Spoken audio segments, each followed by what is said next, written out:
What is going on, guys? My name is Ramen, back again from Ramen Reviews, here with another episode of Weebs of the Round Table podcast. This is going to be episode 9, and we're going to be talking about our fall impressions overall, but then mostly we're going to get into the meat of it, which is going to be winter 2019 season, and boy is it stacked. We have a lot of stuff we can talk about. But I'm going to go introduce everyone else today. With me, we got, as per usual, Kawaii Crew Productions.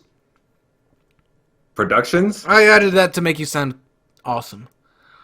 Oh. I don't know. Oh yeah. I should consider that. Yeah, I'm the Kawaii Crew, back for the 9th Weasel Roundtable podcast.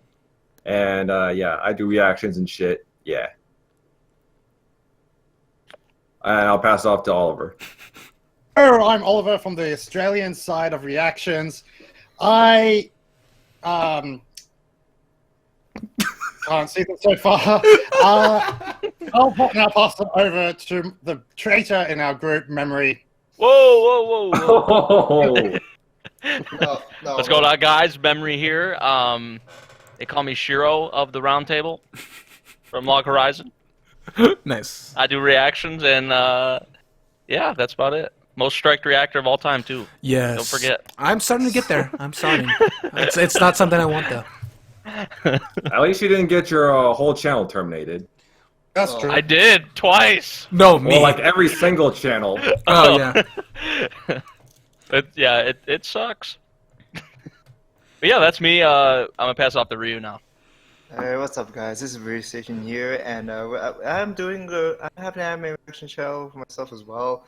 It's not really big. It's been a little bit over a year of reactions. I remember my first reaction was to the first episode of Violet Evergarden, which is one of my all-time favorites. And I've really been it's been like not been the easiest of the ways. Like, I don't have the fanciest sort of setups and all that, and I don't have the the fancy equipment for all the sorts, because I'm not the actor.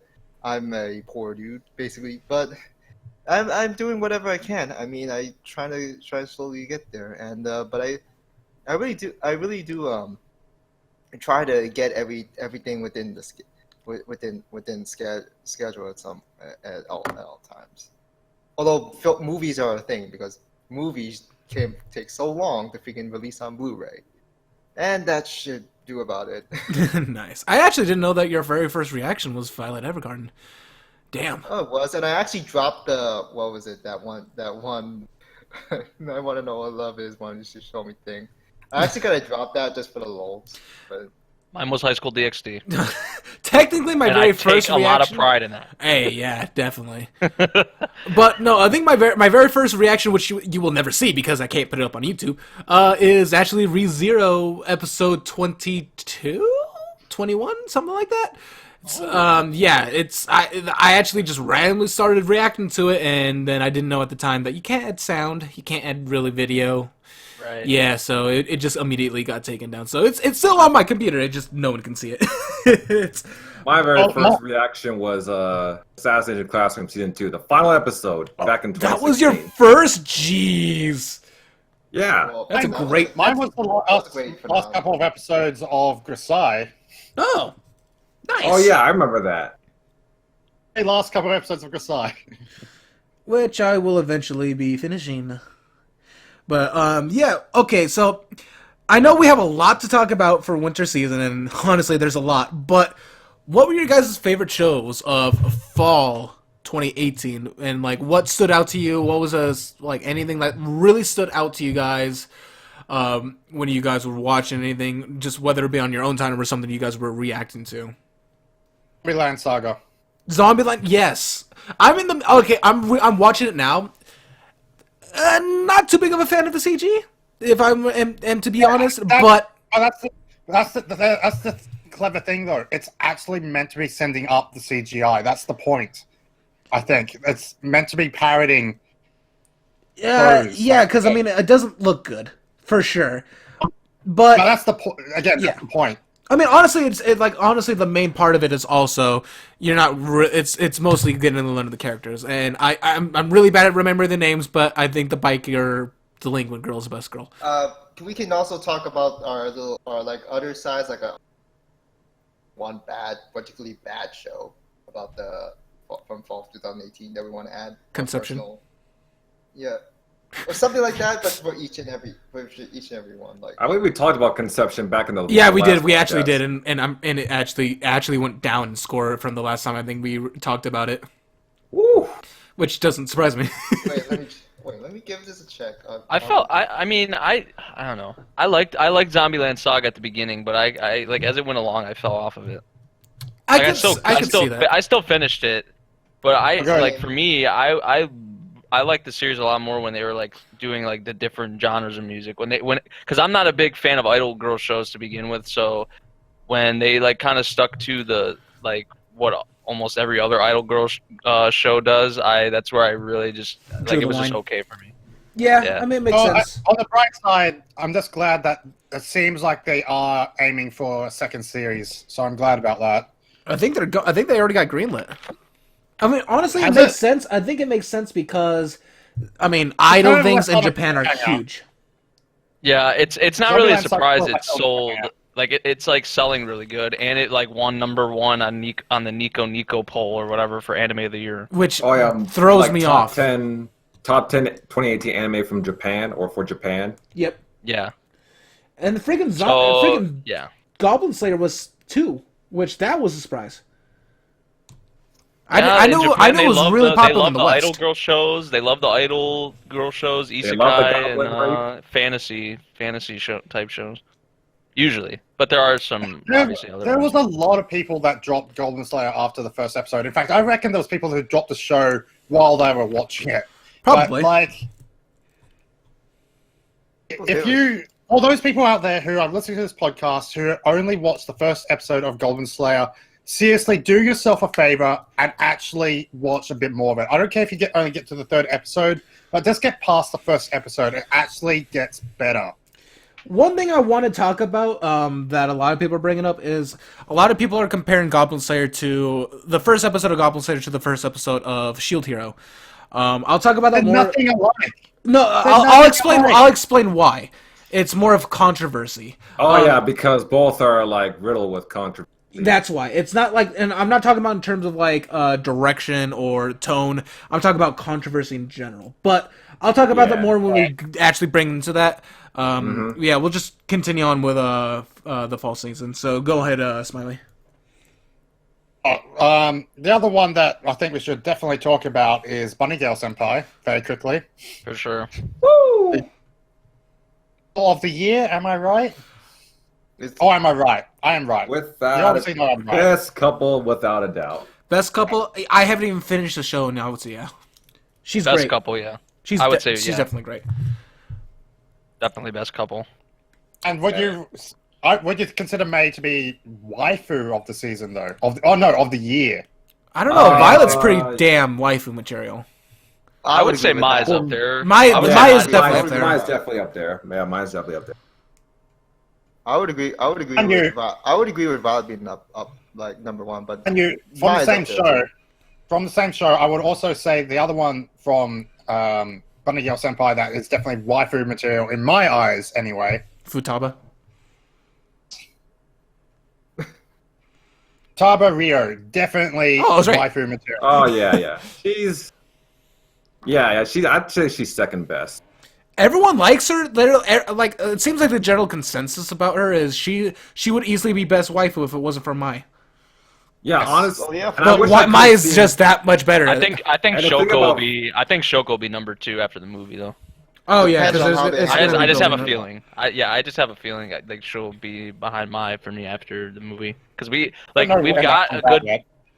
got a good bit on her, but I think the movie's really like when it really goes into her character because that's like probably what the movie's gonna be. Oh all yeah, focused Shoko, aka Shoko X Machina. on. Are we still talking about favorites yet, or is everyone? Yeah, I mean, my personal My favorite favorite- was. Go ahead. Oh my bad. I was gonna say like excluding sequels because I like if we were talking about like sequels and stuff, I would say like obviously like JoJo and even like Sword Art's been pretty good, but My number one out of everything What- is probably Slime. Slime's probably my number one, honestly. I'm That's still in not the a middle of it, sequel. and I've That's- thoroughly enjoyed it. That's because Slime's still going. It's a two-parter, so it's still going into this year. So Yeah, but if I was just judging off the first half of Slime, though, like I would still say Slime Okay, yeah. is up there. yes, yes, Yeah, because good. like Slime is everything you want with like just a series in general. Like I know it's an isekai, but like literally like so many characters that like are pretty well like fleshed out and everything that you actually care about and that are brought into like the Tempest family and all that, and then like the world building is really good. Like Yeah. the I've yet to action. watch. I've yet to watch episode 15 that came out, but that's because I just woke up. So It has such a great mix of like everything that like you want in a series, honestly. I'm gonna agree with. Will you finish, Memory? I'm sorry. Yeah. I was gonna say like my favorites from the fall 2018 was Bunny Girl Senpai and Tenchi Star Slime that I can. Yeah, those two. There are a few other mentions I do want to bring up. That is Boarding School Juliet and Bloom into You. Those are. I want to see Bloom into You. Actually, honestly, That's on I my wanna, list. That's on my Oh, list. you That one should. didn't really You should. suffice. You definitely should. Those two were pretty good. 'cause I want to Boarding get School citrus out of my mouth. Boarding School Juliet was overall really enjoyable because it didn't fuck around with the love thing like Nisekoi did, which actually Nisekoi actually drove me crazy. Can we hold on? Can we just say that Tsugumiya's best girl and just leave it at that? Wait for what? Nisekoi. Nisekoi. Well, okay, let's go with that. Okay. Because- I had to knock that. I had to get that in there. Yeah, that's If we're talking about Nisekoi, I'm gonna go talk about best tomboy girl waifu ever. well, yeah, she's pretty good too. So There's a yeah, nice that- tomboy in That That's and cool. Yagate and Bloom Into You, because Bloom Into You it's a love story, but technically not. It's a story about complicated feelings, and you get so much like this is something that I can't say I've watched enough shoujo series to really know what the enough about the standards. But just watching this series by itself is just like this is not a typical sort of love story thing. It's basically like she has her reasons, the other has her reasons, and then there's like a conflict as to what is she thinking, or what could possibly go wrong or something like that. And it just the fact that the inner dialogue just kind of gives us a look into how they're why they're doing this way or why they're not taking this step yet. Yeah, I've heard Also, it's a real really good com- things about that show, and It's it's a on my really- list. Are we still talking about Bloom Into You? Yes. Okay, so yeah, Bloom Into You is definitely high up there for me, but how did you guys feel about the ending? I haven't seen it, so Not spoiling it. Okay, well, The ending I still have to was- watch the last 3 episodes. The ending was actually pretty good. It was actually all right because they ended it away just like there's still hope in your eyes. Like they didn't try right off the series right then and there. I did hear that they may have enough source for another season, but that depends on how how the sales go and whatnot. Because hold on a sec. There is this one other anime that I've basically heard about that's comparable. yeah, because the ending kind of disappointed me. the ending Please don't say It- it- Citrus. it's Eh, not. no, No, it's no. not. That's your trap. No, it's That's your trap. called. It's I was- called. I've heard about this one other one that has a similar. It's also shoujo. It's called Marisan ga Miteru. It's a really retro series from what I've heard. I've heard stuff about it, like I actually like people told me there was one guy that told me that you should try watching this one because it's somewhat similar. I have not yet to watch it. It has like what 4 seasons, all single core. It's called Marisan Miteru, and from just the poster alone, the premises and the characters look kind of similar. I have yet to watch it though. So I don't. So I'm not really sure. So I'm not really sure about that. But this is a. It was a. It's a light novel series, and apparently they've had enough material to or enough like maybe popularity to be able to make up at least 3 to 4 seasons. So it's basically to say that if that was able to get enough like stuff for extra seasons, then Bloom Into You might get that too. But we're not there. We don't know for sure. It depends on like everything else. I mean, I think it'll do good, honestly. yeah. I think some numbers came out the other day, and I saw it's actually doing pretty good. Or Bloom Into You. Compared to the other two, Yeah. compared to Netsuo Trap and Citrus, yeah, It probably was is doing a lot fairly better. high rated in Japan. Yeah. It's actually really well received in Japan. Because there was already like a good amount of hype surrounding the manga before the anime even came out. So I would think obviously with the anime, because that's kind of like the purpose of an anime is to promote the manga or the source material usually. Yes. So Yes. you would only Yeah. think They that it would didn't just put- continue they to go didn't- up. Citrus is okay. At least it's way better for Citrus. Like I didn't like when I in retrospect, like I thought it was okay, but then when I think about it back then, Citrus did too many things wrong. Oh, It yes. stressed out. It stressed out literally everything. Like it had to add some characters as other characters as a third wheel and called it an arc.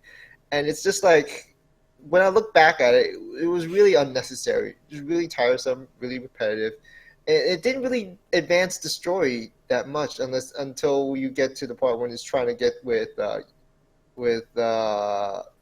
Mei and Yuzu. But Yuzu. it's like it's just aggravating. And then like when it does finally try to do a compromise, it's just like it doesn't feel Too little, too late. that good. Yeah, basically. Not to mention all little the too late. drama that happened between like with Matsuri and Yeah, lot that of was stuff. Oh, yeah. that was really. I thought it was really. All that was, in my opinion, like really unnecessary. It just never sat well with me how that went. It wasn't as bad as Netsuo Trap, but it was not that far off. Netsuo Trap was actually like I mean- kind of entertaining. Citrus was kind of was laborious to watch, to be honest. It was just the way the shit plays out. Yeah, I mean, I kind of like Netsuo Trap like a little bit better than Citrus because at least like Netsuo Trap was like, it wasn't even that. Really? It wasn't like the real. It wasn't like, it was a short anime, so it wasn't really that long. But then like Citrus, you had to drudge through like 20 minutes of pointless drama and then like bullshit. bad characters and all that shit. Yeah. Yeah. It was a series that had a decent sort of look and a setup, but ultimately just failed execution. Yeah, it's easily my least favorite anime of 2018. I guess we pretty much said everything we need to say regarding. Yeah, I think we have. Yeah, in terms of So we like can move on. in terms of 2018. Now here's where we get into the fun part. All right. What was the Yeah. best? 2019. What was the best first episode of 2019? What was the surprise of the season so far? For me, it's Neverland. just without a doubt, Promise Neverland. Surprise of the season or best first? Best first. Both. Best first. Okay. For me, both and surprise for me. Well, I mean, it didn't surprise me because I knew what I was getting into. Yeah, I Like, guess so. Yeah, I I knew knew because from I the knew get-go everyone it was told me just like dark the shit. best part about Promise Neverland is I was told specifically to not look at anything, so I went into this completely blind. I didn't read the synopsis. I didn't see a single I did preview. I didn't too. see a single thing, and I went into it completely blind. The only thing I knew was that yeah, it has a cute demeanor, but just wait. And so I went into the mentality of how I looked into Gaku Garaji later on or School Live, where I knew that it was dark, but it had a cutesy feel to it. And man, I must say that first Yeah. episode was phenomenal. I Yeah, do think though that in my personal opinion, I like Shield Hero a little more. I like Shield Hero Yes, just I agree. barely more. I agree. I enjoyed Shield Hero more than Neverland, actually. Now Now I think about on it, yeah. And I think the only reason why is because, honestly, yes, it gave a 45-minute episode, so it's kind of cheating, but it's because they portrayed Naofumi how he did, and then, like, in just that 45 minutes, they gave him so much character depth, and it made him, he's not the stereotypical hero. I think that's what I liked about it the most. Oh, yeah. And I think what we can get out of that is that I think if we were in his situation, like, I think after we got betrayed by the king and the queen and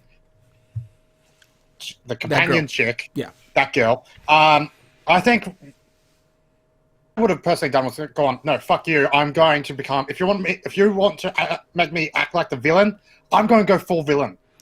I'm just going to go full out and become the bad guy. I'm just like, I'm going to wait and see your world fall apart, pretty much. And, like, but no, he goes, fine, I will get rid of the wave for you, but I'm gonna be an asshole while doing it because that's what you. Yeah, exactly. Yeah. So that's the thing I like about it. It feels believable. Like going back into what I was talking about, like how Goblin Slayer and this was similar, was because of the controversy. As everyone knows, in the first episode of Goblin Slayer, there's a rape that happens, and a lot of people thought it was done very untastefully. But it's part of the course, and it was to show the graphicness of the goblins, and also, if you've read into it more, it was also how they procreated. But with Tate no Yusha, or Shield Hero, this is what they did that caused a lot of controversy amongst a lot of the spoken out minority, because a lot of people didn't really mind it, but a lot of people who were saying things were really up in arms about it, but it was a very small amount of people, was about a false rape accusation, except it was the roles were reversed, that's what it was. It was because it was a false rape accusation where a girl was falsely accusing a rape on our main character, and that was causing a lot of controversy. They're saying like it wasn't done right, and personally, I didn't have any problem with that. Like, I never. I was just like, yeah. See, it's a very small amount of people who had a problem with it, but they were very outspoken apparently. And I mean, thankfully, from what I saw, I stay away. Do people realize that women are actually really good at lying?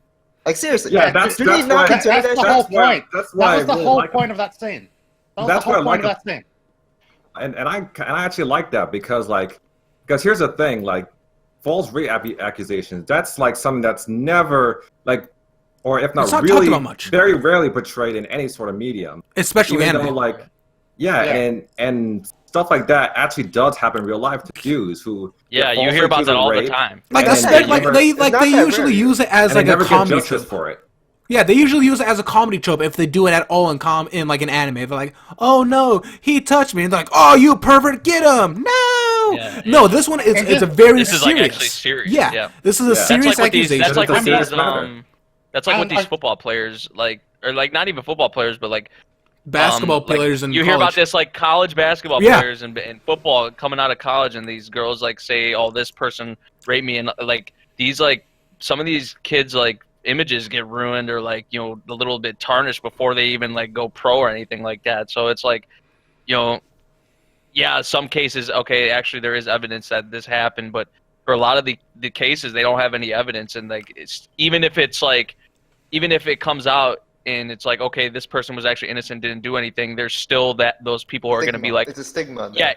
In their heads they're going to be like, this man was just him being accused is gonna have people. It's gonna have ramifications for his entire journey. Right. And it's not like it hurts the whole like Me Too movement or anything like that. Nobody is saying that it's hurting like the women's courage to speak out. But the thing that what really was, because they portrayed him as such a low character in the first place. In the very beginning, they showed him no respect whatsoever.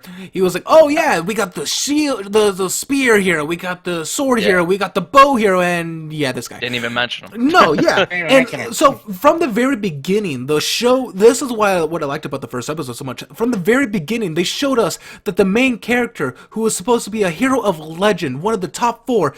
They don't even give a shit about him. So he's already portrayed as the underdog the entire time. From the get-go, he's ignorant to the world, And it makes sense. He's ignorant to the world because he just got transported to an actual place, and most people would be like him, confused and trying to get their bearings. So in this entire time, they put him in such a small in such an underdog mentality, and then they're like, okay, maybe there's this ray of hope that hey, this one person has decided to trust him, and though not even the one person that he is trusting turns on him, and then now everyone is against him. Now he's in this position, and now he's in this position where he is such in a dark spot. He goes to a child slaver or a slave owner. And you wouldn't think that. Who in their right mind would think that a hero is threatening shopkeepers with violence and going to a slave trader? It's absolutely bonkers, and I love that's it. That's just like representing like literally he's at like such a low point that he's willing to do whatever he's resorting he can. to going he's resorting to go to someone who has slaves. Yeah, so he can benefit from it. And it's completely it's completely justified because he's just like, why? It's just like you screwed me. I might as well. I'm not gonna. I'll become the guy that you're seeing me as. Yeah. If you're not gonna respect me, I'm not gonna respect you, basically. Seems to respect him right now because, like, even at first the guy, like the shopkeeper, the armory guy, the guy, the armory, blacksmith, the blacksmith. The blacksmith. The guy at first was like, "No, I can't trust him." But then, like, you could tell at the end, like, he goes, "Hang on, he saw in his eyes. Yeah. He saw in his eyes that there was like, yes, he was down, but he knew. Everyone. Yeah. Yeah. And so, like, that's his. I can't even call him an ally, but he understands. So I wouldn't even consider the blacksmith guy an ally. But the one thing that I really liked was that the moment he got paid, he immediately paid back his debt. He was like, "It's only five. It's only five. Those bronze, copper coins or whatever." And immediately he paid it back. Just the small little details. It just like I loved the first episode. It was so good. That's why I think it being double length helped. Honestly, easily because it built up. Yeah. It built up because if it only left off at a halfway mark, I wouldn't even consider it like a really good episode. It was going to be a build up episode, but the fact that it was a double length allowed us to get all that character development and the backstory of the world and the setting and the characters in it, and it was needed and it delivered. Honestly, the only things that bothered me about the Rising of the Shield Hero first episode was like it wasn't the false fate accusation. It was actually kind of two things. One is that the Shield Hero, like, he's supposed to be a tank and stuff, right? Like, and we saw during like the first like once the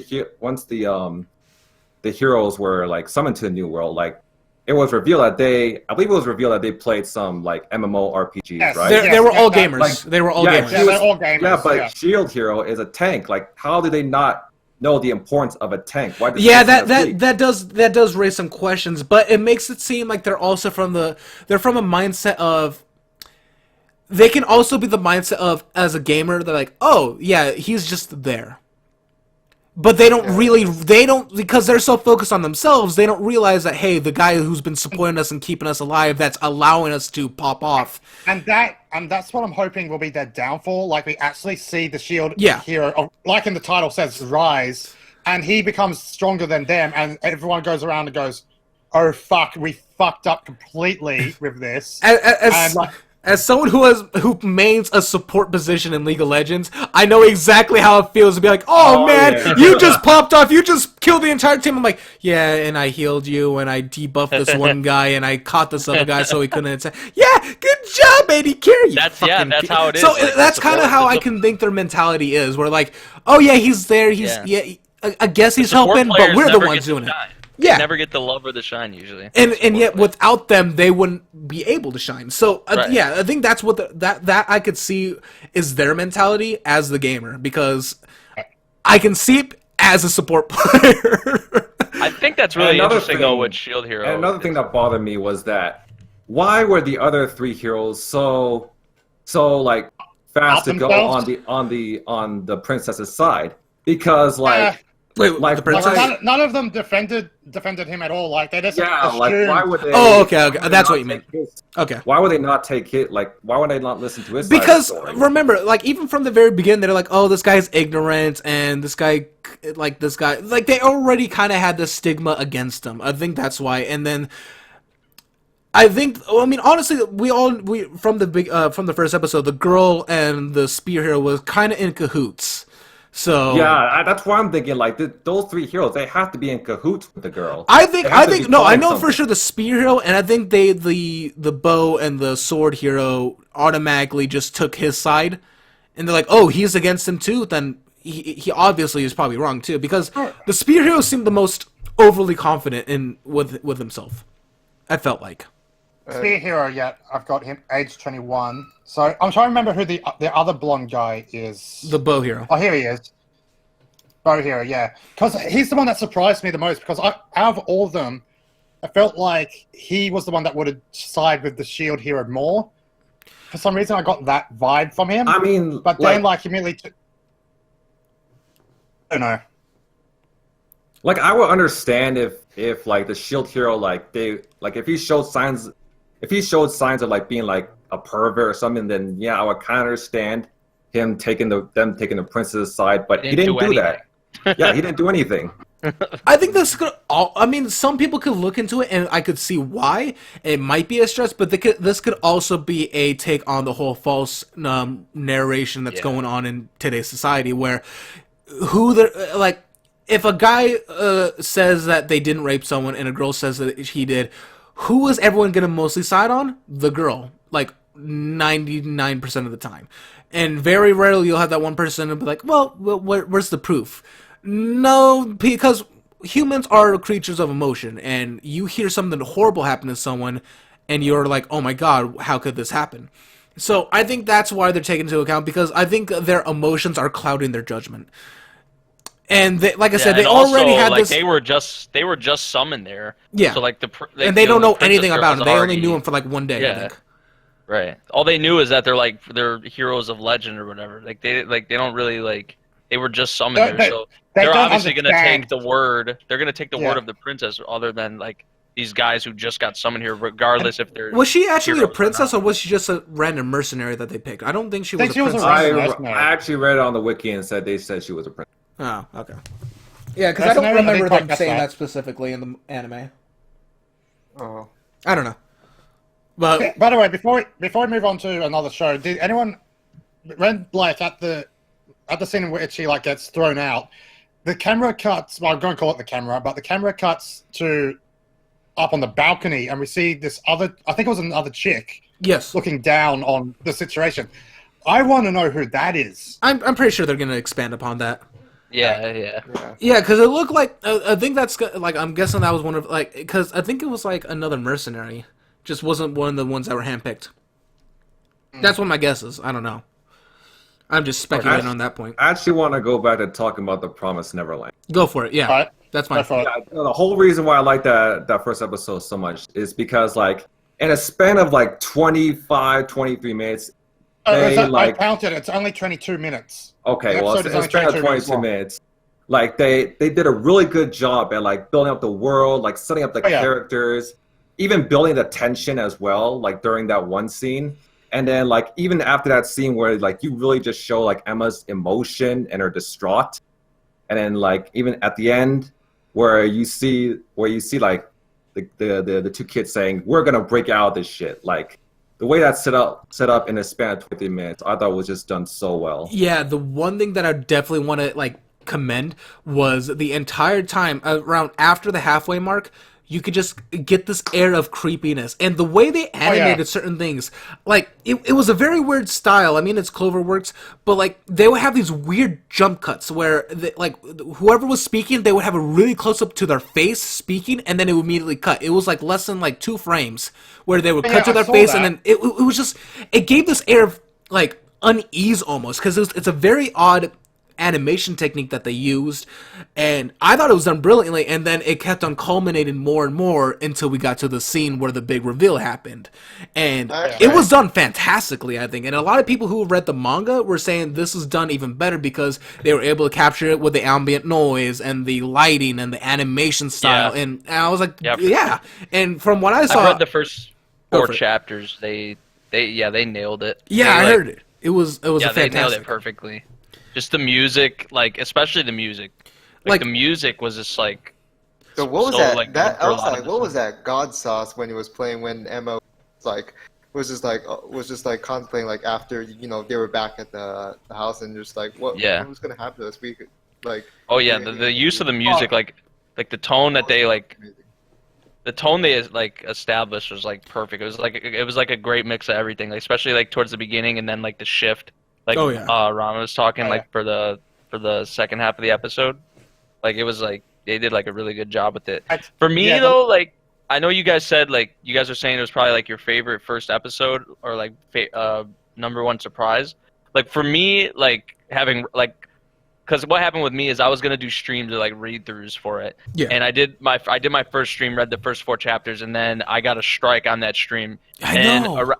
Around the same They seem to be time. striking manga now. It's weird. Yeah, they're going. so They're pretty bad on those. Yeah, so like around the same time, after that, I was like, well, I don't really want to read anymore. Like the anime actually ended up getting announced, so that's like when I was like, okay, I'll just wait for the anime. So like it wasn't really like. Like it was phenomenal, like how they adapted and all that, but like it wasn't obviously like really like a surprise to me. Oh yeah, I was like actually like, they nailed it. I mean, they adapted like just the 1 chapter in the first episode, and they hit everything that they needed to, and even more so. The only problem I would say I have from comparing the manga to the anime is like a lot of the backgrounds. Because if you go into the manga and look at a lot of the backgrounds in the Promised Neverland, like I feel like they should have maybe got a different like background studio, because like they hire separate background studios that'll come in and do like work and all that.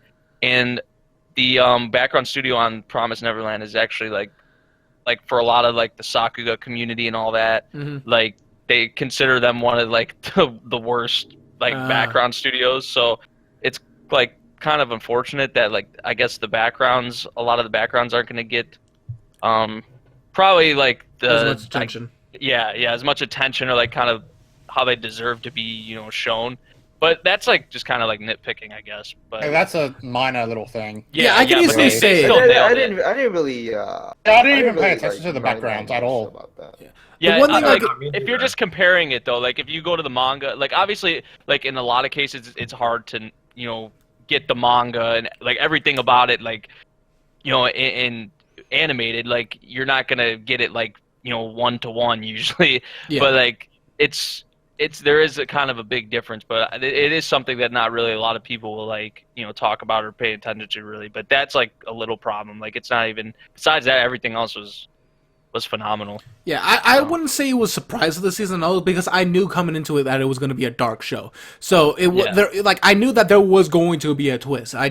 So I wouldn't call it a surprise of the season. It was definitely one of my most favorite first episodes. Don't get me wrong, but in terms of surprise, no, it wasn't. Surprise for me would be like Dororo probably. Dororo would be my number one. Dororo was great.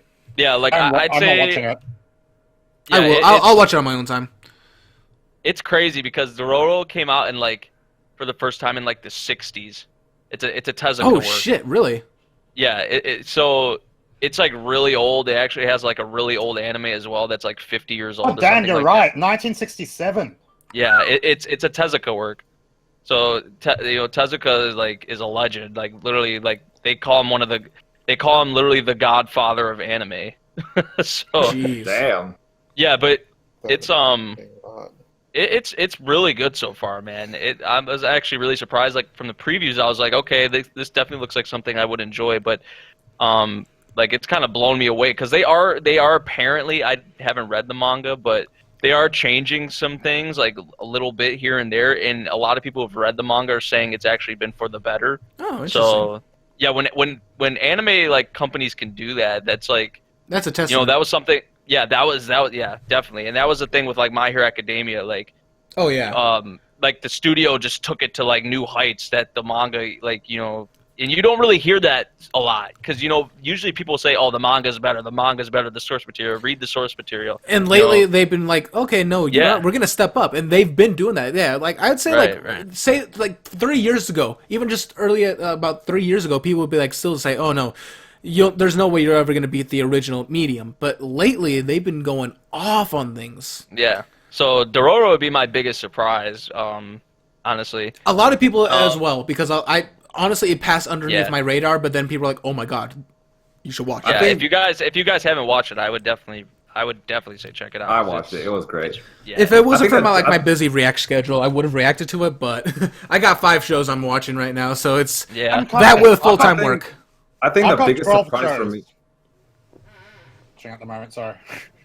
I think the biggest surprise for me, like this season, actually has to go to Day of Life season 3. Really? Yeah, because I remember when like the screenshots were leaked out. Like, Yeah, those screenshots were like. I they gave must it have the been from benefit way of the earlier. doubt and say like, oh, maybe those were like. That must the have been from a squash- preview or something, man. Yeah, I gave it the benefit of the doubt and say like it was probably like Squash and Stretch Flames like in betweens. Yeah. But like even then, like I was still kind of reluctant to get into the first episode. When I watched the first episode, like Dude, yeah, I liked it, man. I liked it. Yeah, I mean the I animation was so happy. the animation still looks like a bit rough. Other than that, it's pretty damn. It doesn't good. look Like, as bad as those screen caps are leading me to believe. it's So still. I was, yeah. When I it still watched it, I was retains- really happy. Yeah, and it still Yeah. retains the charm with like the past 2 seasons. Yeah, Like, even though it doesn't- I was so happy about that, man. Oh, 'cause yeah. I was like so nervous, and then I was like, oh, it's still kind of Data Live, you know. What about you? So, What about you, Oliver? What was your favorite? What was your surprise of the season? I said Neverland, but think- now I'm yeah, rethinking Neverland, that. he said. Yeah, because like I would say surprise is something that you walked in with a certain expectation and it flipped on your head, or it exceeded your or- expectations significantly. Okay, Like I'm going to say this. Actually, kind of did surprise me from the first episode alone. Was the second season of 3D Real Girl? okay, yeah, fair. Although you're the, Because- I think you and Ryusei are the only ones who've seen. Yeah, I they're could the watch only it. Well, I don't I partic- could watch it, but I I don't- just well, okay. Choose not to. I didn't particularly like the first season, and I'm still not really like. to be fair, I just want to say in the end, I despised the first season. In fact, I'll just quickly get the score up for Yeah, the first okay. season. Okay, I yeah, gave me it too. a 3. I gave it a 3 on Mal, which is very yeah, bad. I would say they're around there as well for me. It Wait, was really wait. bad. Let me check what I gave. Let me check what I gave. Thing. For Hold the on. second season, I've already given it a 7. That's how better it has gotten. I really don't want to watch it again, man. I don't know. I might I try gave it. I Maybe, gave from what you're it- saying. wait a little more. I Wait gave fir- I wait gave for the fir- series I to gave go on a first. little more, and then you can go I from gave, there. Yeah. I gave first season a 2 out of 10. I was Jesus. like so pissed. That Yeah, I it was- actually it was stopped. bad. I actually stopped after 9 when I was reacting to it, and I was like, it doesn't feel like it's going anywhere here. I tried to have hope in it. I'm just like, it doesn't feel like it really a lot. That was like how the first season was.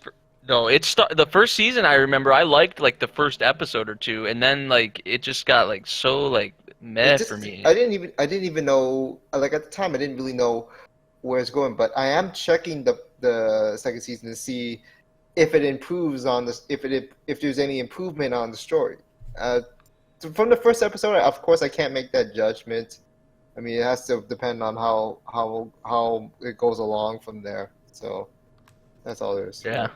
My favorite first episode, honestly, because I didn't get mine yet. I only gave my surprise, but I would say, like, man, like Shield Hero and Neverland were probably like tied for me, honestly. But then I would put Mob honestly slightly above those two.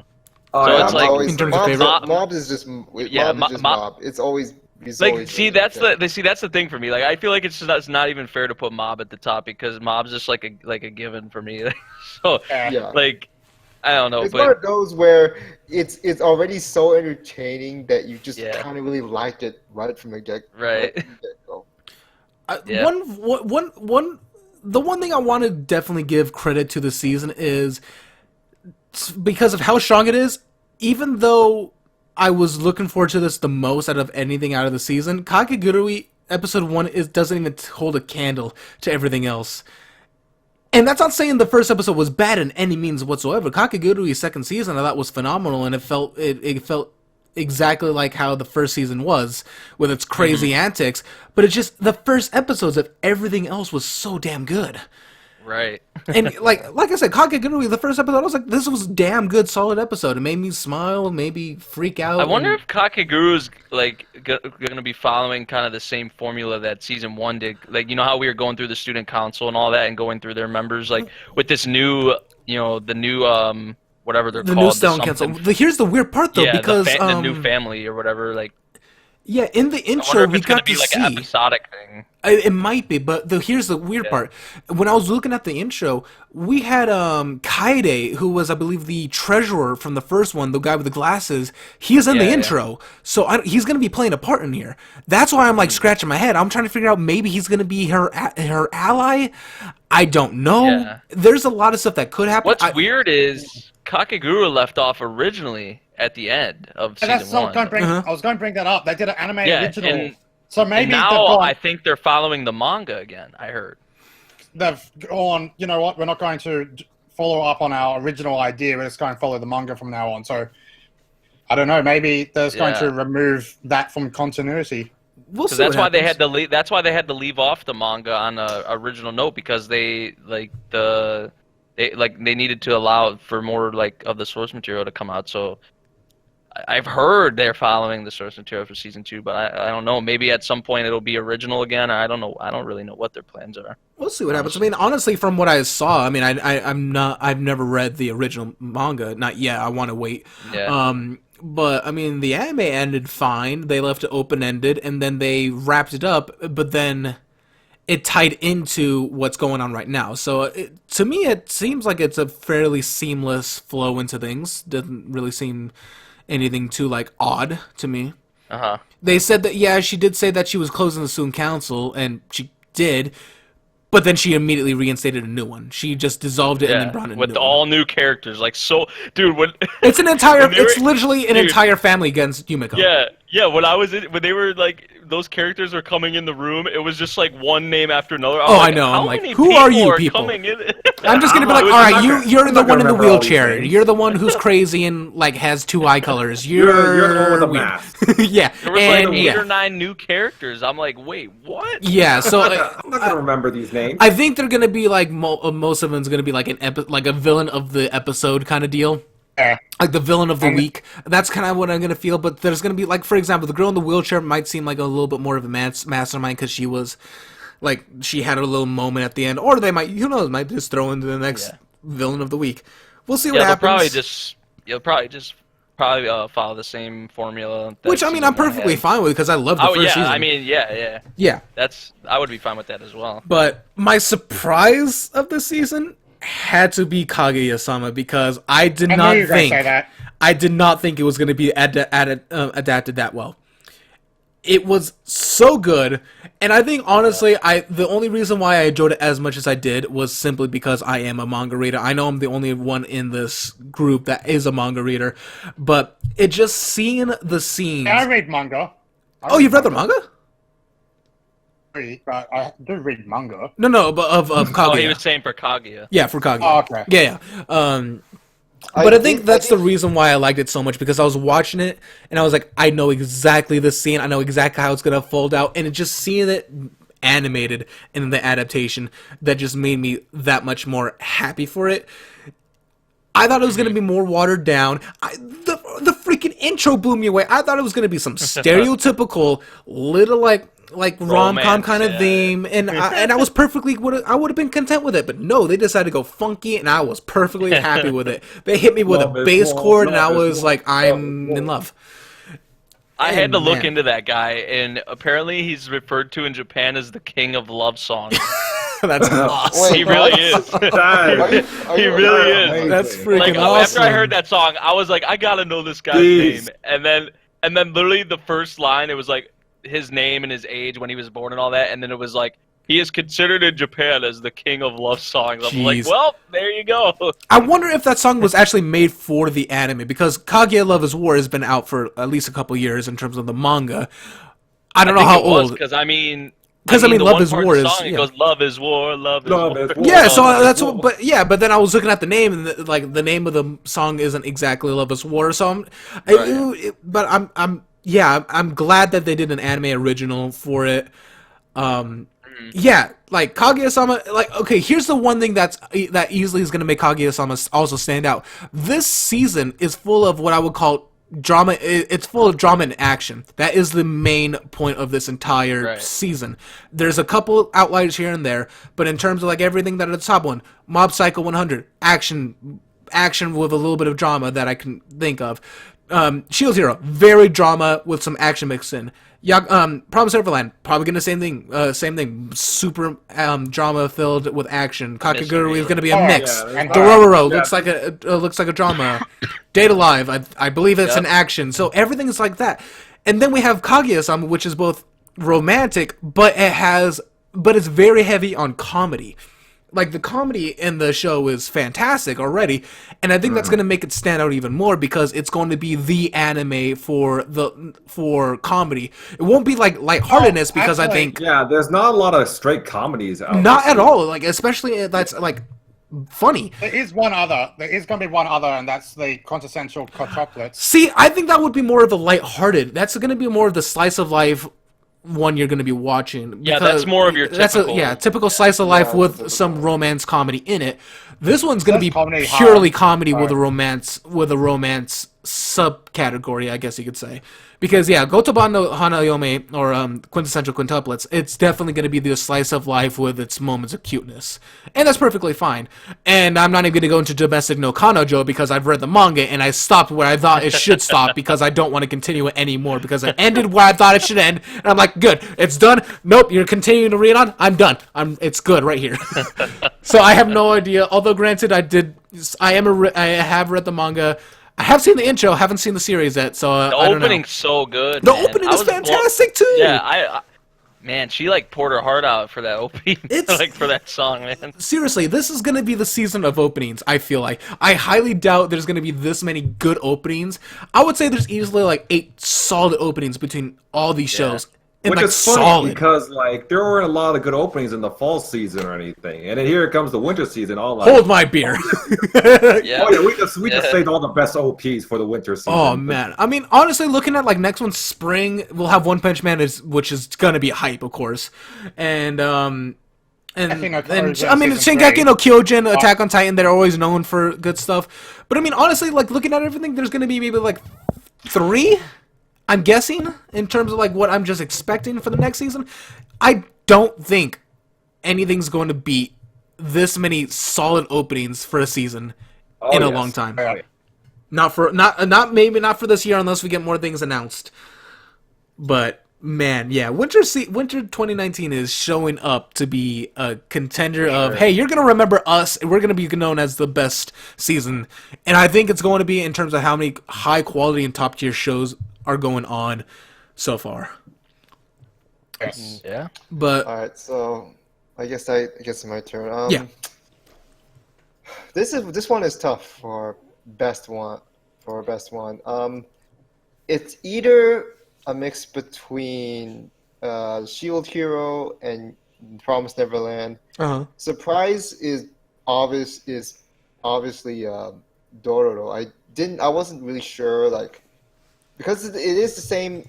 From what I can see here, it is also by the same one that did Banana Fish, except it's gonna do with it's also partnered up with Texca Productions. So that's something I wasn't sure, because MAPPA is kind of iffy, because on one hand it had Zombie Saga, and then on the other hand it had Banana Fish, and it's kind of one of those where it can be a hit or miss thing. And I do like the premise of it so far, and the fact that it did remind me of Sword of the Stranger. There's not really much else that I think is that big a surprise for me in general. But unless if you want to talk about it on the negative side, Sure. which is which is because okay, the negative side. Oh. I think I might have. W's. Huh? I thought you were gonna say W's or Wiz or whatever people Yeah, are it is. calling It this crap. actually is Wiz. It is Wiz. I just like, oh, this might be this.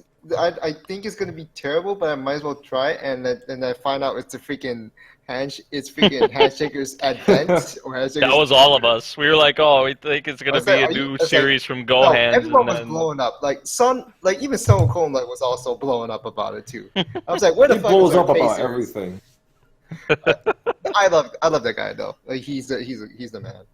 But I'm just like it's as if there was this one particular scene in episode 1 when she so apparently the guy just basically who the fuck is this guy's name? Hold on a sec. the main dude, Yukina, Yukiya, whatever. Yeah. he gives the girl this mask, and the way that she starts trying to move around with the mask is so wobbly. How it just moves. Like, why the hell does it have to be 3D?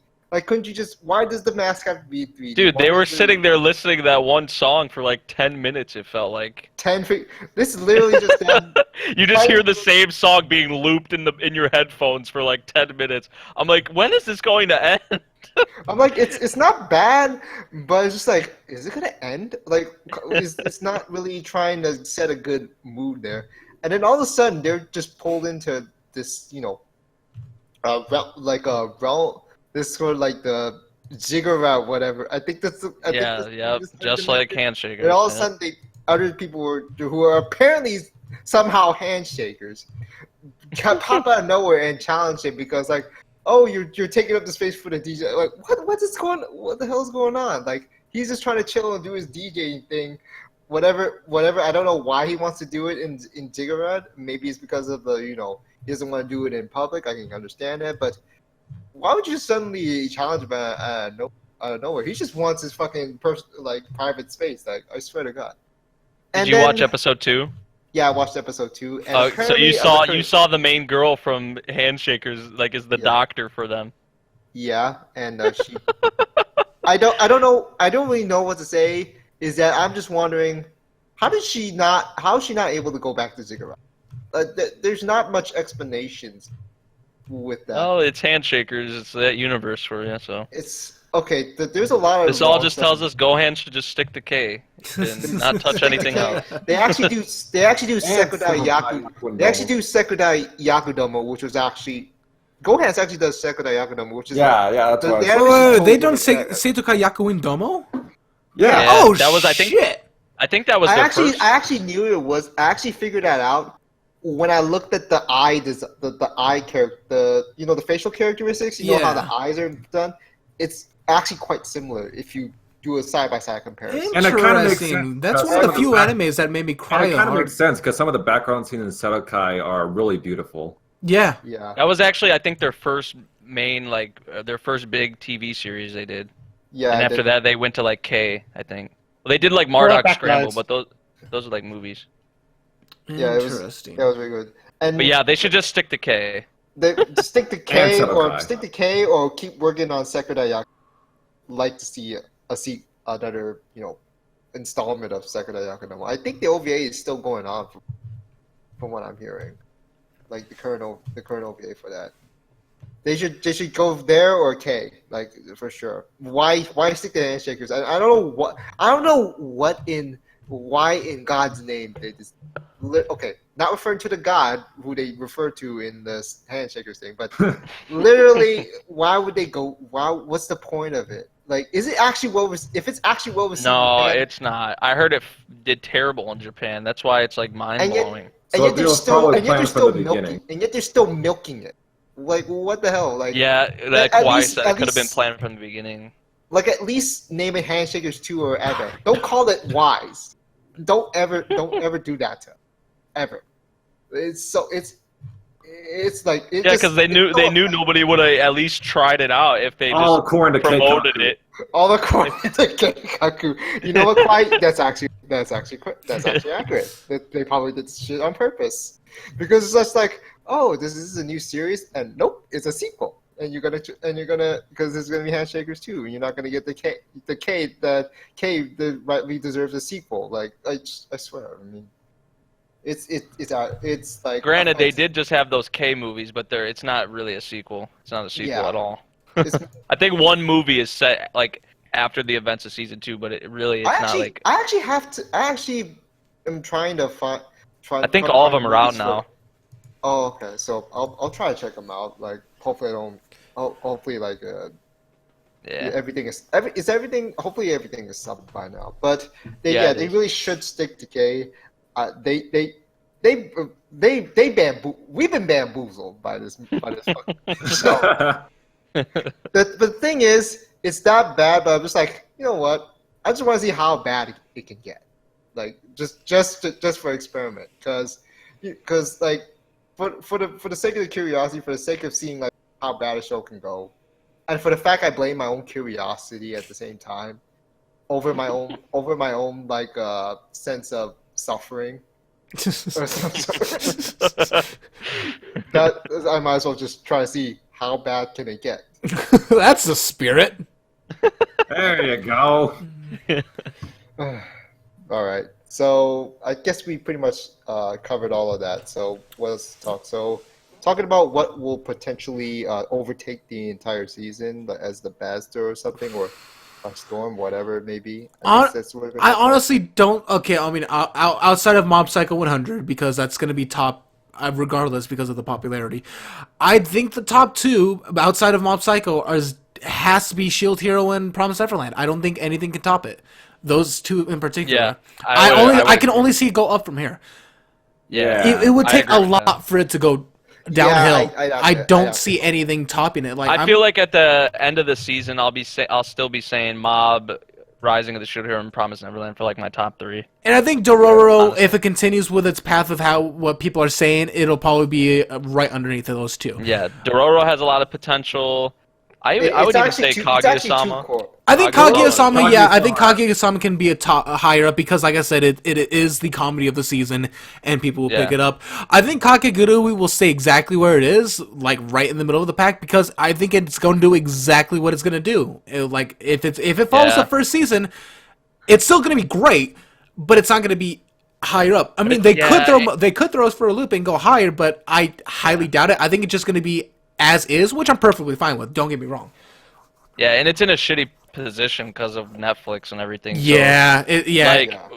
So like, are we gonna get a good translation? When are we gonna get a good translation? You know, like people right now are kind of relying on fan subs, and it won't be out on Netflix for a while. So no, because Netflix kind of will release it all unfortunate. at once. yeah, because they I feel always like with Kakegurui, like it's pretty popular. You know, even with it being on Netflix and all that. But I feel like if it was on like Crunchyroll or like another platform like that, it would like be a lot better off, honestly. I think it's honestly just because of how stacked the season is. In all honesty, like if it was more popular, I could see it maybe take over Promised Neverland. See it. Yeah. Maybe, but even then, that's a stretch because I know how popular Promised Neverland is as well. That's a reach. That's like even then, that's a hard reach. But like I said, honestly, like I see Mob Psycho 100 dominating it because of how popular it is in the first place. It would have to do something really drastic for it to even drop, which I don't even see happening. Yeah, I don't see that happening. And so I think I do not see Mob Psycho, Shield Hero, or Neverland dropping off at any point in time, unless if like something particularly bad happens to the staff, which I pray doesn't happen. But all I can see is that it's gonna be really good. Dororo is right there. It is a 2. I did hear it is a 2 core. So that's pretty nice to know. I've never Shield Hero's 2 core as well. Shield Hero is 25 episodes. It's greenlit for 25. But look, here's the weird part. Kakegurui is still showing a question mark. It was confirmed for 12 today, actually. Yeah, it is? Oh, okay. Yeah, that happened just today. Oh, okay, that's why I didn't see it. Mine list takes a while to fucking to update. So, I mean, okay, so honestly, looking at it from just by the standpoint, Mob Psycho 100 is going to be number 1. I'm going to say Shield Hero number 2 simply because it has a longer lifespan. Yeah. I think because it has a longer lifespan, it's going to keep that and if it can keeps that momentum. However, this could also be a double-edged sword where because it's 25 episodes, they could have moments of lull. So we'll see if if it does have that moments where it just kind of like it lulls by, I would easily see Promised Neverland take the spot over it. But if it continues its course, where how good the first episode was, and as long as it keeps to that caliber, I would say number 2, and then Promised Neverland 3, and then I would honestly say Dororo probably 4 if it continues its path, and then maybe Kaguya. I would agree with that. And then maybe Kaguya. Yeah, I mean, Kaguya like a 5 or Kaguya like a 5 or 6. I could see 5 unless Kakegurui does something. Unless Kakegurui does something very unexpected in a really good way, I think Kakegurui will probably stay at number 6, which I would never have thought. I would have never thought, but it just shows how stacked this season is, and I love it. It's a great time to be an anime fan. I think we've pretty much discussed like those that would potentially take over. I don't see anything else. No, really taking over. no, not at all. Yeah. I think Gotama no Hanayome will be there. That'll be like right in the middle. Yeah, it'll be there. It'll be like yeah. It's something like, hey, you don't want to watch anything serious? Well, here you go. I think that's what Right. I'm gonna have. And for anyone wondering, Oliver is having some mic Discord issues, so he's trying to fix that while you're doing that. Is there anything else like you're looking forward to in terms of spring, though? Really quickly, Of what? Of what? spring. I can hear everyone switching to the next because honestly, I'm really looking forward to There's Isekai quite a bit to Quartet look. Isekai Quartet. because I have never thought in a million years I would ever see not best girl Amelia with Kazuma and freaking Tanya Takurashov from freaking Saga of Tanya the Evil ever in my life. shit. They're all mixed in, and they're all mixed in. We got worse goddess Aqua. We got Albedo from Overlord, who which I've never seen, but I know that she's like top tier waifu in terms of things, and I've seen memes about her. We got Tanya from. Yeah, we got Saga. Tanya from Saga. of Here's Tanya. what I hope though. I hope they're all like actually together. I hope it's not like split up to where like it's each series just like chibified. I hope they're actually like all together like community. Like, Well, yeah, it says they're like all, they're like, all together. there are also characters from other alternative worlds gathered together. So I think it's just gonna be a bunch of craziness with all of Dude, them. I yeah, think it's gonna I'm be like excited. Can you hear me now? yeah, I can Can you hear hear me? you. Yeah, we Awesome, can hear awesome. you. I think it's gonna be of Carnival Phantasm, where all of the Oh, I still didn't watch that. I've never seen it, but it's where all the characters from Fate and from the Fate universe get together. You have to watch Carnival Phantasm. That show is fucking amazing with the comedy. See, I think this has the potential to be something like that, but it's all my God. isekai units. It's all isekai, which I'm like, okay, I'm perfectly fine with this. I I was just reminded that Bungle's coming out season, so yeah. Bungo Stray Stray Dogs. Stray Dogs. I eventually need Wait, to is watch that- that. is that Fruits next- wait, that's Basket. next Fruits season, Basket right? just got announced. Fruits for Basket spring. comes out in That's spring. Fruit Basket. Honestly, my Oh. most anticipated is actually something that's going to be on like not many people's radars. That's Boku Tachiwa Benkyo, God I'm excited for Dekinai. that one. Oh, really? Because me, Lar, and Lar, who are like the manga readers in our group, and we follow this like religiously. I'm still waiting for because this is literally going to be the battle of best girl, and all of them I'm are pretty good. excited for I'm pretty excited for Kimetsu no Yaiba. That's as well, like with Ufotable and all that on it. Ooh, it's And I've heard really good things Ufotable. about. Yeah, I've heard really good things about the Ufotable. So- manga too. And Anything here's the thing Ufotable with touches, I Ufotable- want to touch. Ufotable usually goes with the game adaptations, you know, like God Eater, Tales of Asteria, all that, you know. Like Fate's like a visual novel, but like Yes. kind of similar. This is like they're adapting a manga, so I'm interested to see like how they decide how that goes. Yeah, because they usually especially with don't. the Yeah, they adaptation. usually don't do that. Yeah, I'm excited for that one. I'm excited for Chihaya Furu season 3, which I never like. I know there's a lot of source material, but I didn't think it would get another season. Honestly, I heard at a least. lot of people. It's like one of those things that everyone kind of skips over, but people who watch it love it. It's really good. See, yeah. Like wanna see I it. just finished. I just finished the first season. It's so good, man. Like I compare it to like I compare it a little bit to like March Comes In Like a Lion. Like Ooh, March okay. Comes In Like a Lion is more focused on like it's not really it is focused on shogi, but it's more about like actually like the characters and like the drama and all that. Yeah. Whereas Chihaya Furu is more so focused on the actual like game, which like here's the thing with March Comes In Like a Lion. Like I really like never was into shogi. That show got me into shogi. Like I was actually really interested in and liked it. And then the same thing with Chihaya Furu. Like it's focused on the game called Karuta, which it's like it's so cool. Like 'cause like there's a reader reads off. I don't know if you heard of the game before. Yeah, I've heard of the it. like reader. Yeah, like the reader reads off like a phrase or like a poem or whatever, and then the two players like try to swipe at the cards on the ground to try and finish the poem or the phrase before the other person can do it. It's like it's really cool, and I'm watching the second season of it right now, so I'm excited for that one. Of course, Attack on Titan, One Punch Man, I'm excited for, but I'm kind of like hesitant because of the different. change. Different studio. Different studio. Yeah, like it's a different studio.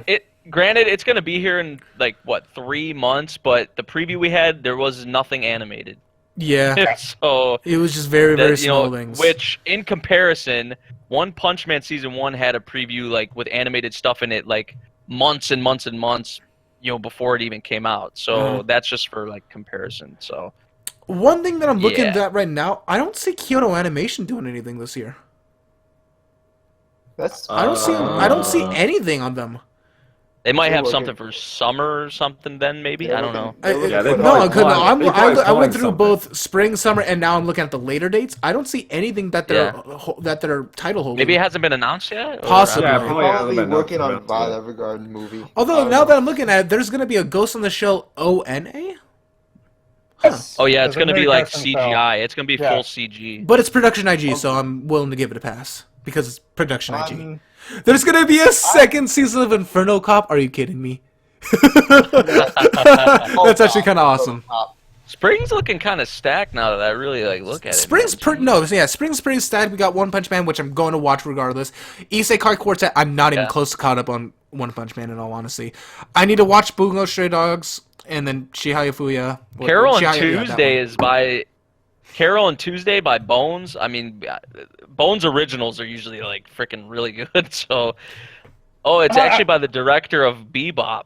Oh, wait! Shinichiro Watanabe? Watanabe, yep. Holy Shinichiro Watanabe. Shit! He's directing a show in the spring. I totally. He hasn't done. Wait, when was the last thing? What was the last thing he did? Hold on. What was the last thing? I thought the last thing he did was Kids on a Slope. Oh. Maybe Space Dandy? No, I think Kids on the Slope came out right after Space Dandy. Okay. I think. Wow. Holy shit. I'm totally for that. Well, it's Shinichiro Watanabe. I guess it's a music. I'm totally down for it. You have to watch it. It's Shinichiro Watanabe. And there's this one Sara Zenmai from Mappa as well. It's half live action, half animated. Ooh. Like half anime, half live action. Ooh, that's an interesting concept. And it's by the director of Penguin. It's by the director of Penguin Drum. I'm not sure how I feel about that. It's called Sara Zanmai. It's right next to Carol and Tuesday. I see it. Dude, that's the thing with Mappa that I respect so much. Like I know Ryu talked about this a little bit, like Banana Fish, Zombieland Saga, Dororo. Like they're like this studio. Like I feel like they're willing to take. They're willing to take chances. Yeah, like they're just so much diversity. Because I mean Kakeguru, obviously they animate that. There was, I mean, just so many different kinds of series that they do, which I know they have a bunch of studios or whatever, but still, that's awesome. I feel like when they were formed, that was their game plan. They're like, we're just gonna have as most diverse series as we can. Oh yeah, they have Yuri on Ice as well, so there's that one too. Ooh, I'm a little nervous about Bokutachi wa Benkyo now. A little nervous. The animation studios. The studios have nothing. Silver, this is their first one, and then Arva Animation, they've only done one other thing. Ooh. That's gonna be something. So this is their very first time. That's a little worrying. It's a rom-com, so it's kind of gets a pass, but at the same time, it's a little bit worrying because it's the first time. Ooh. Well, this one from IG looks really cool for this spring. It's like some Sherlock Holmes show or something. I saw that. IG, production. Yeah. Oh.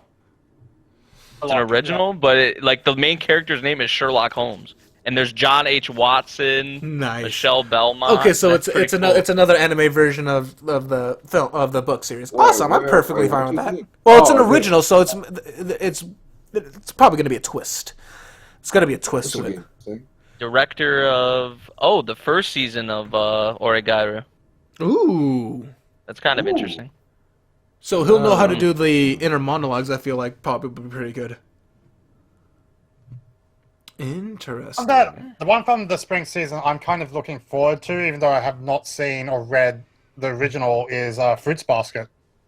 Yeah, Yeah. consider that's such a classic series. Right.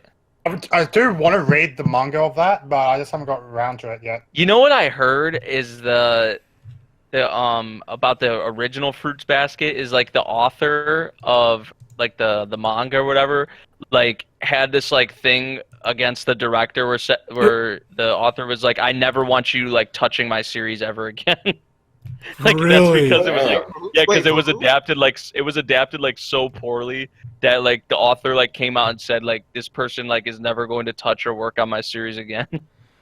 Wait, for which Jeez. series again? For Fruits Fruits Basket. Basket. The original one? Yeah, Yes. that's why they better nail it because the author's gonna be coming at them or something. How long was has it gonna been have a- since the how long has it been since since the last season? It was like early 2000s for 2001. Jeez. 2001 was when it first came out. It still has a pretty decent rating, but I guess the adaptation wasn't that good. But still, people liked it. So I might actually end up watching this when it comes out.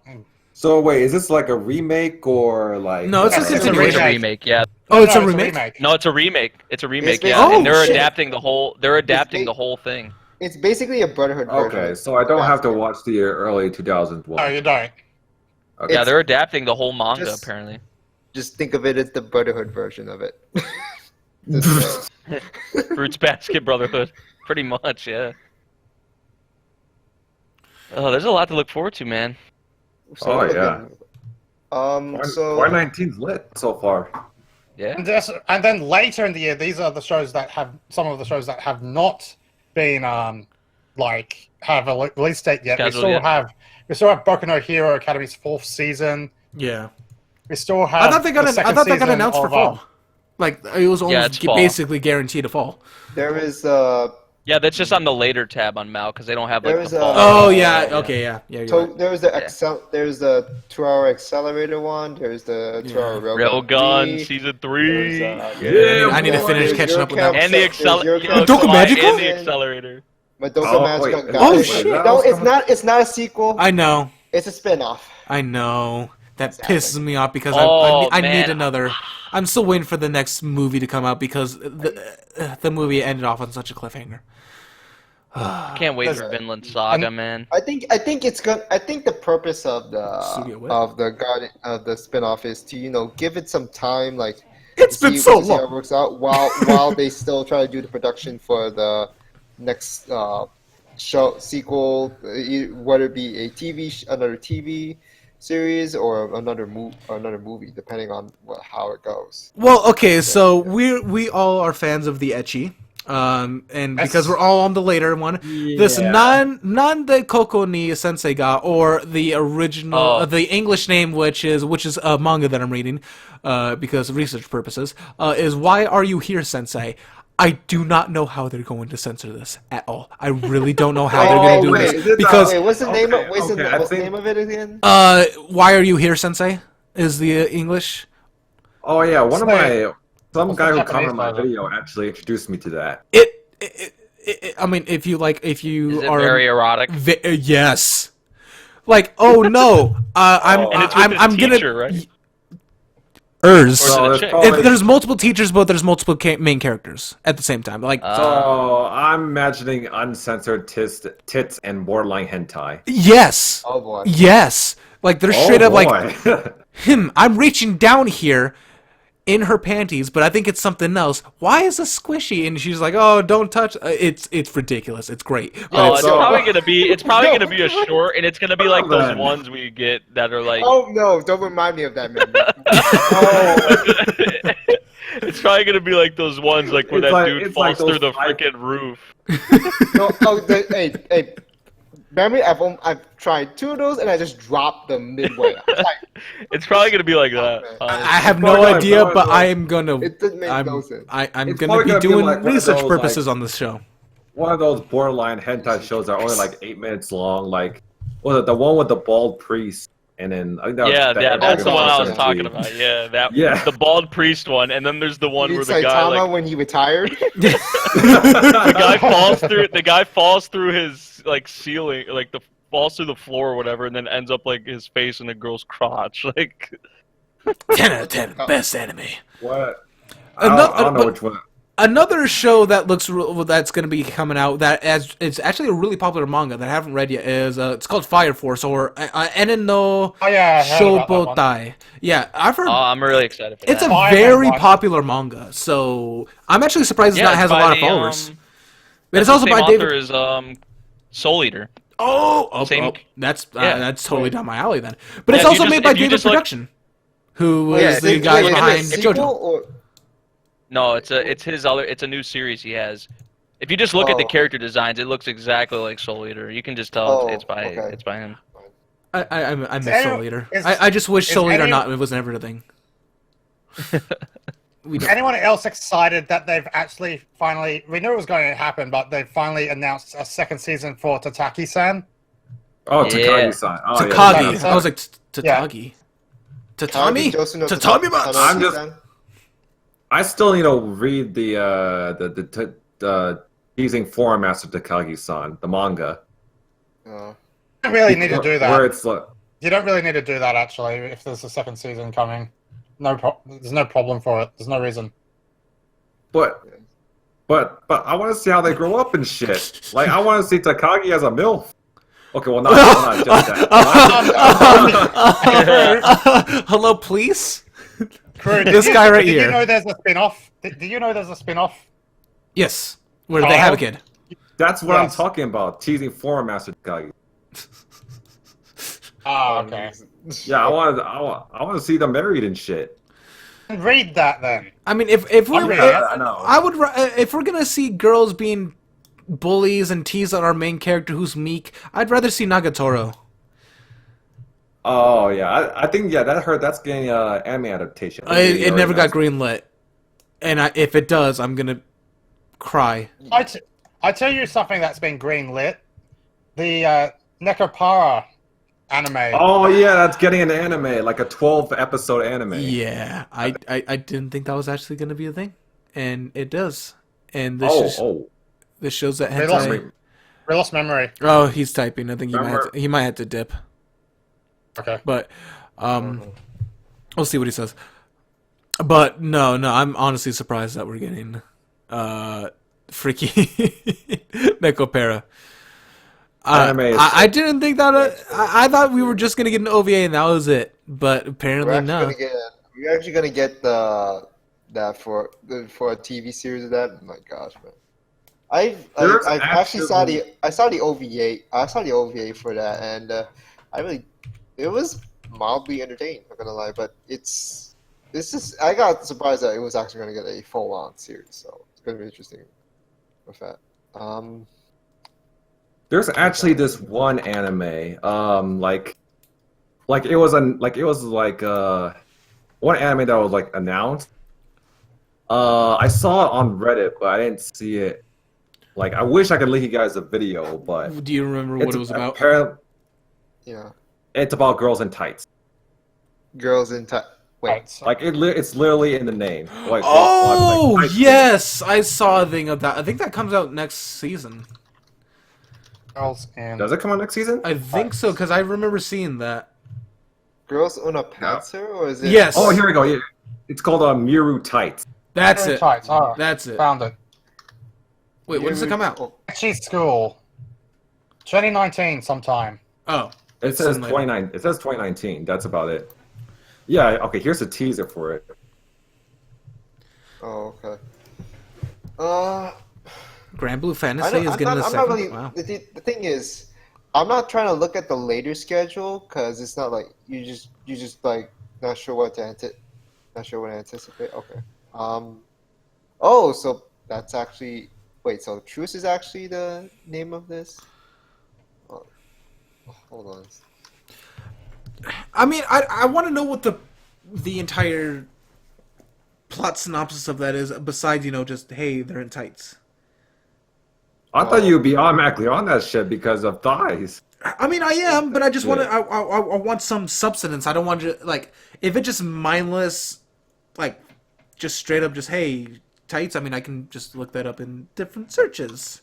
All right, who are you? And what have you done with the real ramen? I ate them. No. I did have ramen right before I made this podcast, That's true.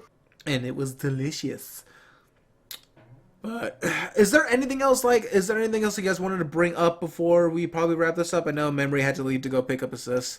I don't think there's anything else I can think of. I don't.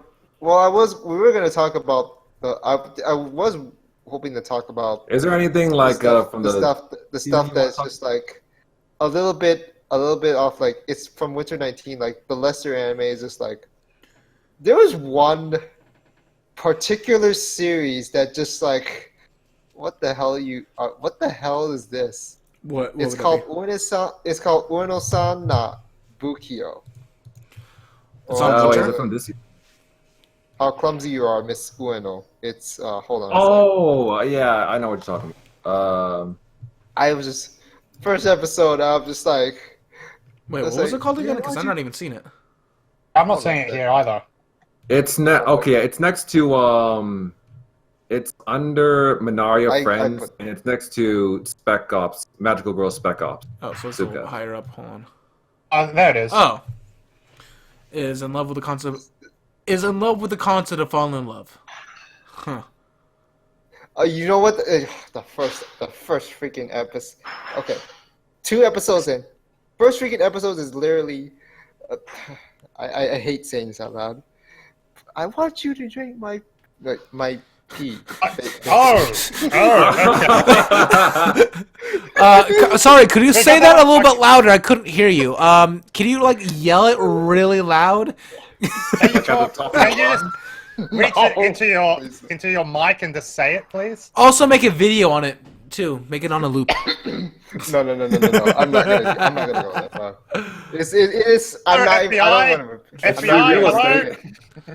repeat. I'm not even gonna repeat that, man. It was so. I was just sitting there with my jaw wide open, like, huh? Like what? Where have we gone with this short comedy?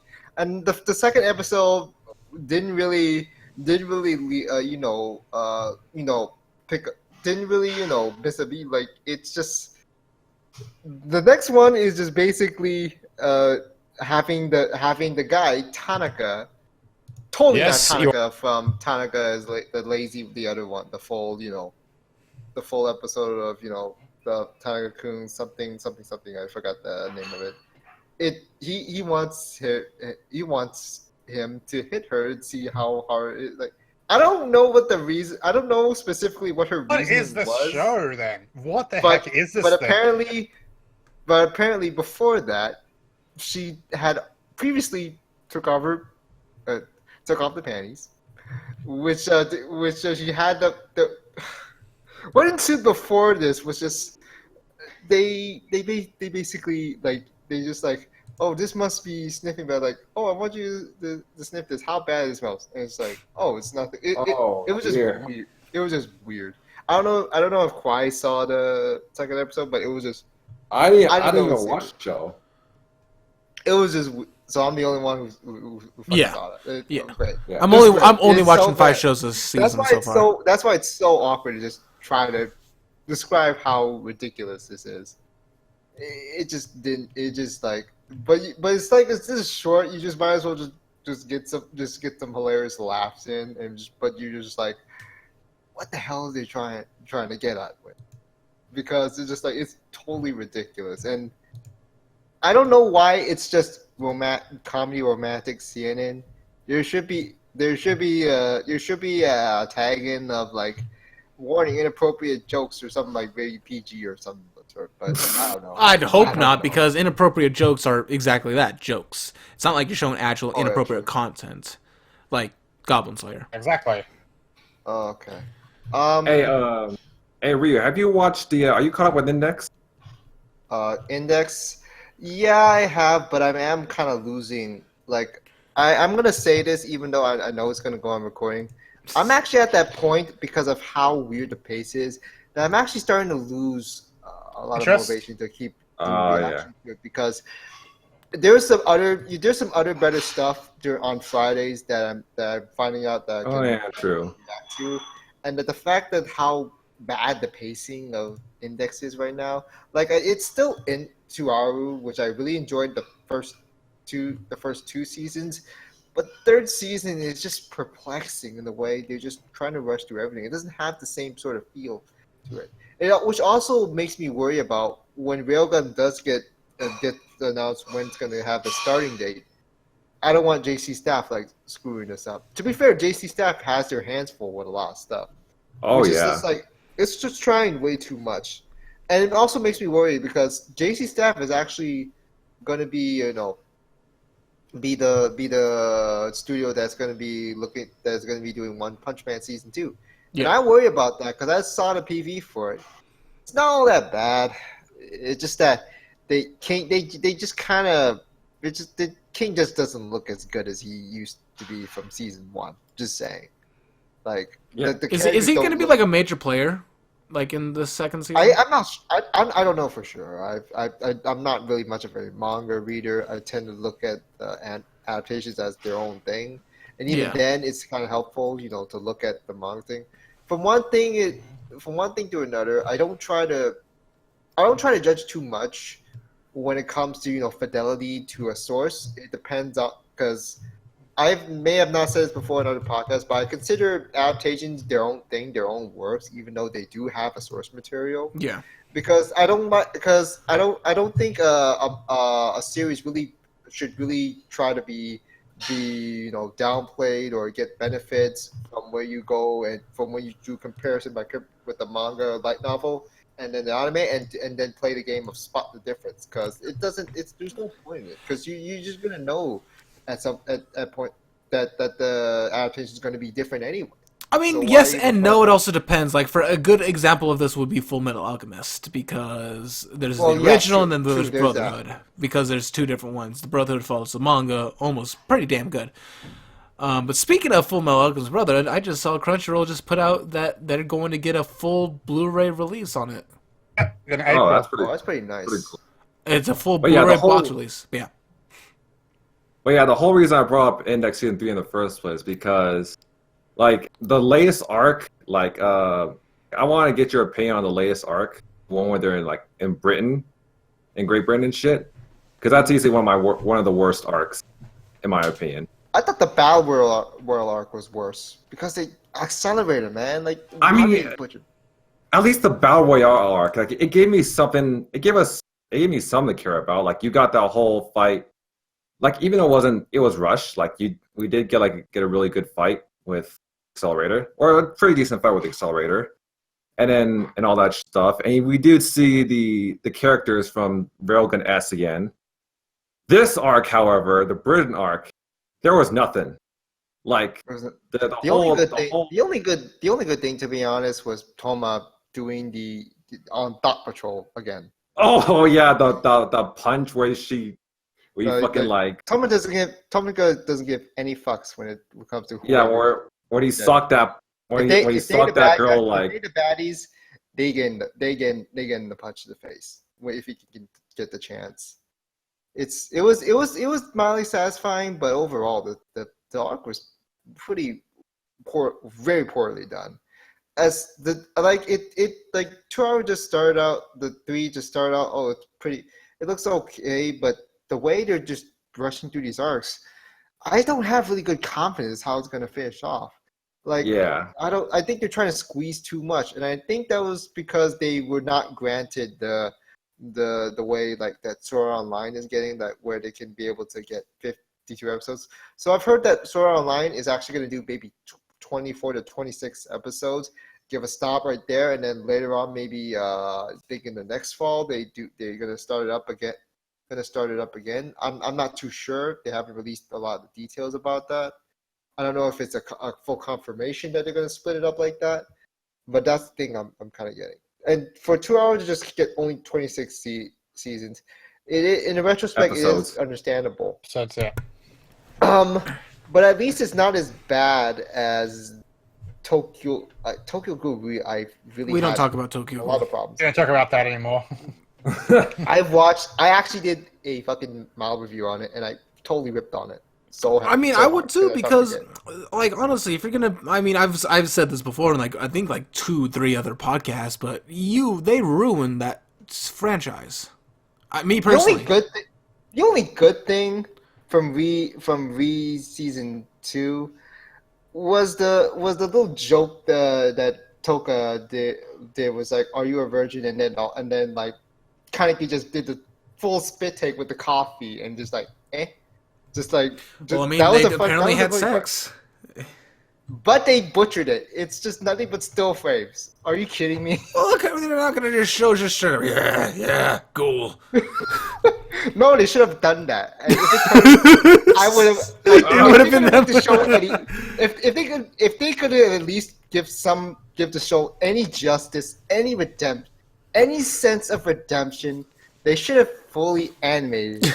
And I actually saw a clip of that. I saw a And, clip like, of it I too. mean, I was at least like, this looks weird. Island did it better because at least Island you actually see the characters moving, even though Oh, yeah, the porn good stuff was point. blacked out. Good point. At least that's one good thing Island did. Yeah. To say at least.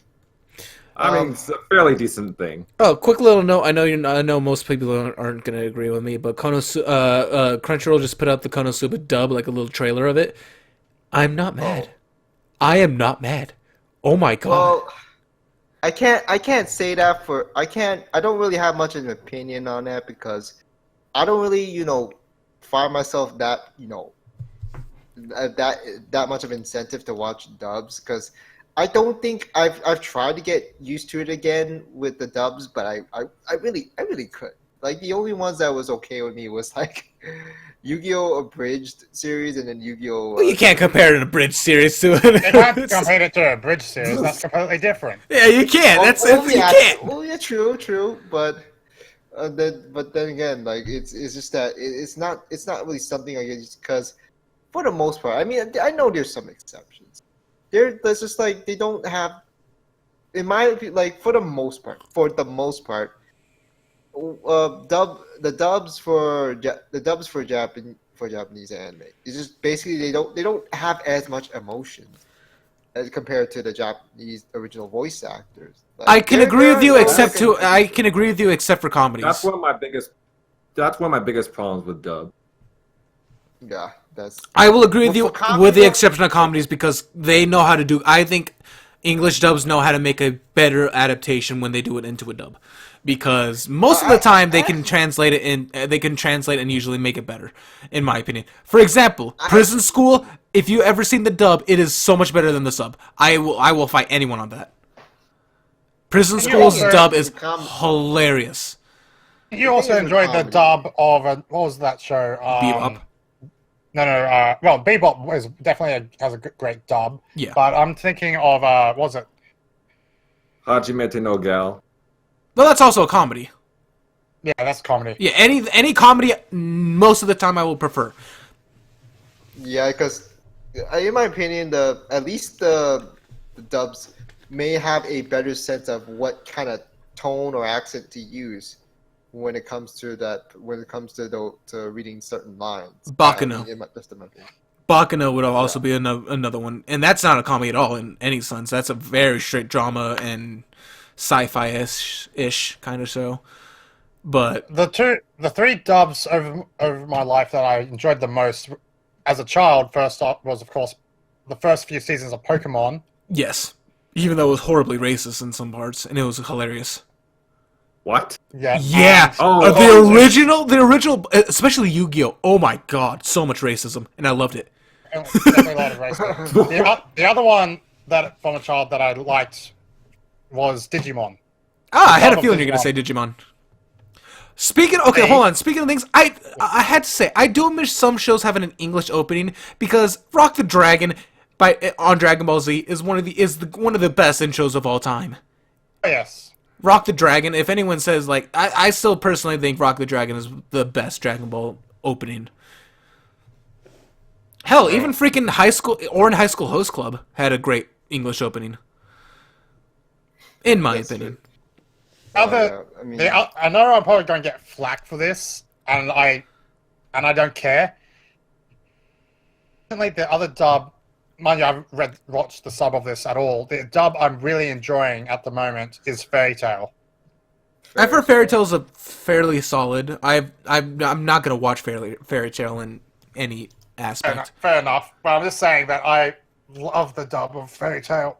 And I'm not going to be watching the sub of it. Yeah, I do think that, like, in Konosuba's case, I think, and from hearing everyone's, I think the only problem I'm going to have is Megumin, because I just can't see anyone but Rie Takahashi play Megumin.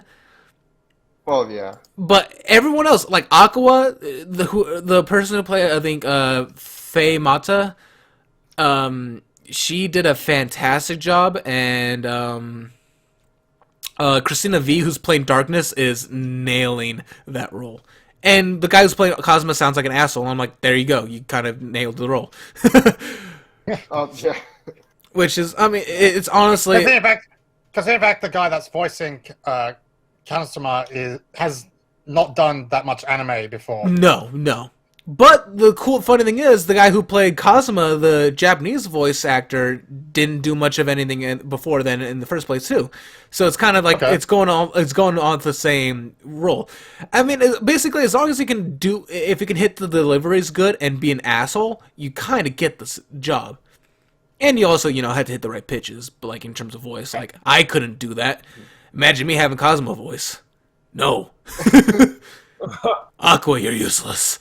I can do a bridge. There you go. That's about it. No, I'll be Megumin's voice. There you go. No. Just Kazuma. I'll show you my exploit. Oh God, you'll be Darkness. I'll be Darkness. Hit me. Yeah, you're just gonna moan every time you get hurt. Cabbages. No, that would be the My clothes are slowly coming off. I think we found Ramen's my true calling. My true calling. His true destiny in life. I will play the most manly of women. Oh, just God. Actually, I will revolutionize the voice acting. I actually did a stream where they're like, you should be a character in JoJo's because you can just scream Dio the entire time. Just Dio. Oh. Bakura. Well. Should we wrap up? I think we should wrap up. I know Memory said he might be back, but I mean, yeah, highly doubtful. All right, guys. Hopefully you guys enjoyed this podcast. This is episode 9. I said that we were gonna try to do it for a lower one, but we are at right now just under 2 hours of recording. Although granted, there's like 10 minutes of us just talking about other stuff. So we're gonna wrap this up. We were able to talk about our personal favorites from fall of last year, but we definitely talked about the powerhouse of this year so far, and I highly doubt that it'll get topped, but Winter 2019 has been fantastic. I want to hear what you guys were personally looking forward to for this season, what you guys liked. I'm going to go sign out. This has been Ramen from Ramen Reviews here. I'm going to go pass it on to Kawaii Crew to give us his own outroductions as well. I'm the Kawaii Crew. I hope you guys enjoy this podcast. And as always, thank you guys for watching. Have a great day, and I will see you next time. Oliver. Thanks, guys, for sitting with us for the last 2 hours. I hope you enjoyed it. Please, again, as Ramen said, please let us know your thoughts in the comments section below, as always. And just have a great day. This is Ryuseishun. Thanks for having me, and it's been a nice thing. It's been a lot to look forward to. So see you next time. Also, keep peeled for anything that we had some outtakes before this. Oh God! Oh God! No, not happening. Not happening. No. Yeah, but just keep your eyes peeled because he might put. I might hide a little something either in a video or on a separate one. Who knows? Who knows? Or I might have a link that links it to an untitled video because if I We were should to just put make it like on a the couple. We should just make a compilation video of all the shit that we say before the podcast starts. dicks. Hentai. Tentacles. Wait, we don't go there. Jojo Ramen. Oh no. All right, and Memory from Memory Reacts also had to leave. He had to do something really quickly for his family, so he sends his regards, and yeah, all that jazz. Thank you guys so much for watching another episode podcast with us. Next episode, we're hoping to do it live. We will try to plan this out more. We're hoping to get it around like the middle of the season. Hopefully our schedules aren't too busy. If not the spring season. If not, yeah, definitely the spring season. We'll definitely talk about things. And honestly, like, there's so much stuff we could talk about for winter season. So, who knows? Next time it's just going to be all about hentai. We're Oh not going god. to do anything else. Oh god, we're gonna have that. I know it's eventually on the list, but damn. Don't remind me. Oh god. Alright guys, thank you guys so much for sticking with us and listening to our annoying voices. I will see you all in the next podcast. Until next time, I'll see you guys later. See ya.